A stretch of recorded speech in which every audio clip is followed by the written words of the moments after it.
में आस्था एवं श्रद्धा के साथ मनाया जाता है। कृष्ण जन्माष्टमी की बात आती है तो भगवान कृष्ण के बाल स्वरूप का जिक्र सबसे अधिक होता है। आज हम कान्हा के एक ऐसे ही बाल स्वरूप के बारे में बताएंगे जिसने अपने छोटे से मुंह में पूरे ब्रह्मांड के दर्शन करा दिए थे। कृष्ण की ऐसी लीला के कारण उन्हें आज भी मिट्टी का भोग लगाया जाता है। वैसे अभी तक आपने श्री कृष्ण को माखन, मिश्री और अन्य मिठाइयों का भोग लगते हुए देखा होगा, लेकिन मथुरा में एक मंदिर ऐसा भी है जहां भगवान श्री कृष्ण को मिट्टी का भोग लगाया जाता है।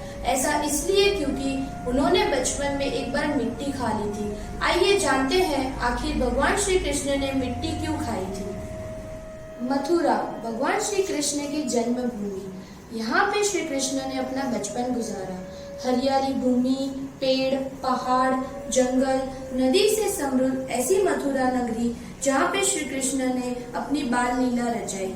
उन्होंने अपना बाल्यकाल अपने दोस्तों के साथ एवं गोपियों के साथ मिलकर लोगों को परेशान करते हुए, उन्हें हंसाते हुए और खूब सारा प्यार देते हुए बिताया। एक दिन उनके भाई बलराम सहित बड़े बच्चे परिसर में उग रहे एक पेड़ के फल खाने के लिए दौड़ पड़े। कृष्ण उन फलों से प्यार करते थे, इसलिए वे उनके पीछे पड़ गए। भले ही किसी ने उन्हें आमंत्रित करने के बारे में नहीं सोचा था। उन्होंने उस पेड़ों पर चढ़ने के लिए बहुत छोटा होने के कारण भगा दिया। फिर भी उन्होंने उनके साथ जाने पर जोर दिया, इसलिए वे फल गिरते ही उन्हें लेने का कार्य देने के लिए सहमत हो गए।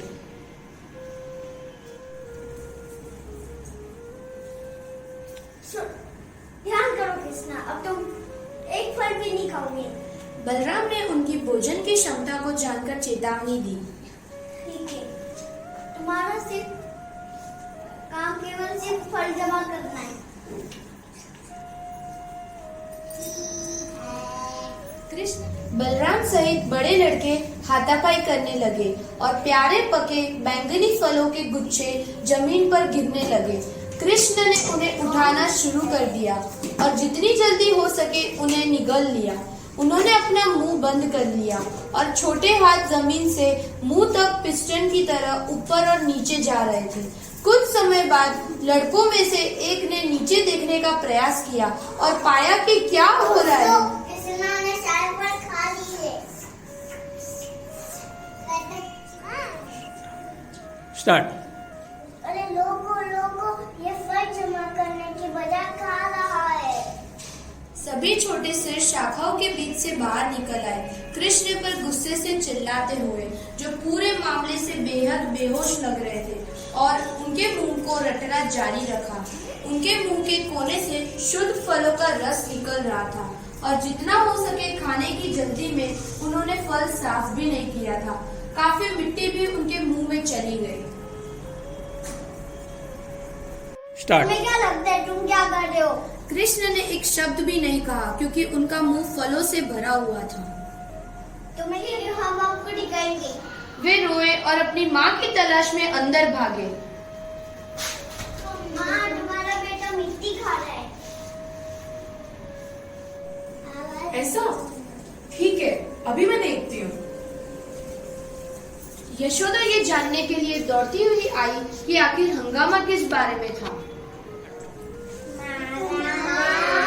आपका बेटा मिट्टी खा रहा है। कान्हा, क्या तुम मिट्टी खा रहे हो? कृष्ण ने अपना घुघराला सिर हिलाया और रोने की प्रस्तावना के रूप में जोर जोर से सूंघने लगे। उन्होंने अभी तक अपना मुंह खोलने की हिम्मत नहीं की क्योंकि उनके फल को निगलना अभी पूरा नहीं किया था। इसे मुंह खोलने के लिए कहो ना। कृष्ण ने उसे ऐसा देखा जैसे वह विश्वास नहीं हो रहा था कि उसका भाई ऐसा कर रहा है। भगवान जो खेल से बाहर एक मानव बच्चे बन गए थे, उनकी दिव्य शक्तियों के किसी भी नुकसान के बिना अब अपना गुलाब की कली का मुंह खोला। वो और अधिक बारीकी से देखने के लिए आगे झुकी और देखा।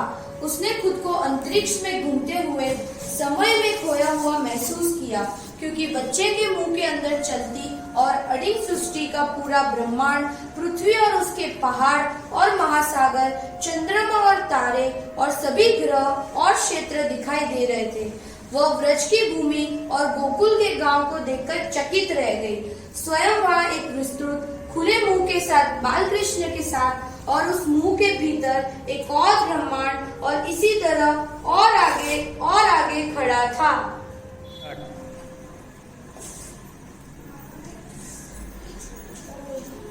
आज को मुंह खोलने के दो। अपना मुंह खोलो कान्हा।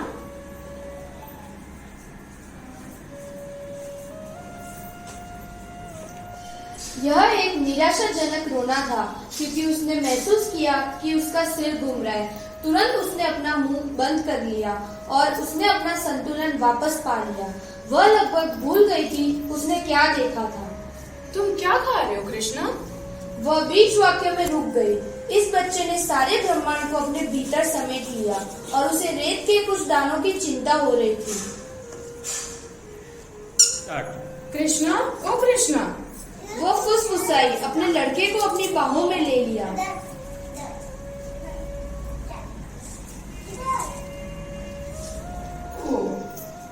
उसके बच्चों को उसके होठों से सहलाते हुए छोटे लड़कों की विस्मयकारी निगाहों के सामने वह अपने लल्ला को अंदर ले गई।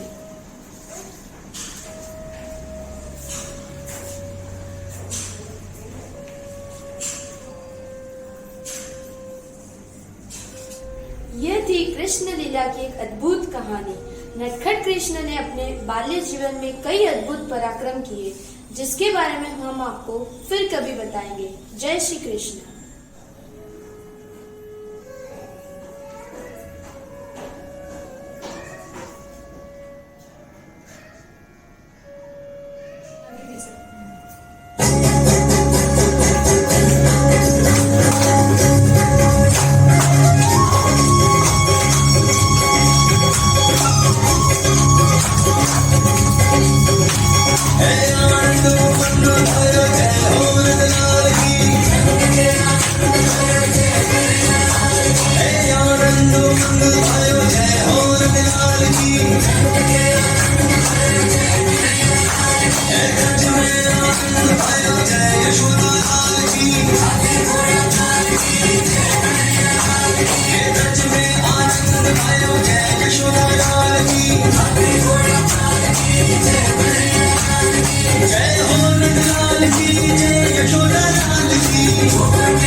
Vasisth as Balram, Ekansh as Krishna's friend, Aditya as Krishna's friend, Kahan as Krishna's friend, Maria as Gopi, Tia as Gopi, Janita as Gopi, Kavya as Gopi, Shreya as Gopi, Anushka as Gopi.